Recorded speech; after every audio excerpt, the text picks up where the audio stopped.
फूलों में फूल, लालों में लाल, कौन सा फूल बढ़िया है? वाह, फूलों में फूल, लालों में लाल, कौन सा फूल बढ़िया? अच्छा बढ़िया। जो कोई बताएगा उसको इनाम दिया जाएगा अपनी तरफ से, जो हम पे बनेगा।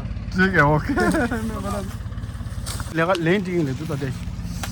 집업구에서 레인 쿠팅을 해도. आपको माँ किसको लाल बोलती है अपना? हाँ अपने माँ का लाल कौन होता है? माँ का लाल बेटा होता है, बेटा होता है. हाँ लाल. हाँ और फूलों में फूल होता है माँ के लिए, हाँ फूल जैसा होता है, फूल बच्चा. जैसा होता है. सही बोला. तो इसका आंसर यही है, बच्चे को लाल बोलते हैं, बच्चे को लाल बोलता है. लाल बोलते हैं. ओए भाई बताओ, इसने है ना, इसने सही जवाब दिया है ना.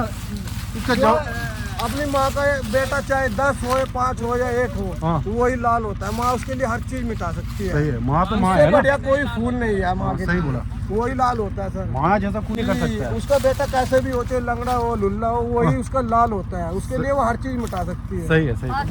ठीक है. हमारे सर जी को सपोर्ट करना है इस चैनल पे. कौन से नाम से सर? सबक सबक नाम से इस चैनल को सपोर्ट करना है ज़्यादा से ज़्यादा भाई. और आपको नए से नया वीडियो मिलेगा, ताज़े से ताज़ा.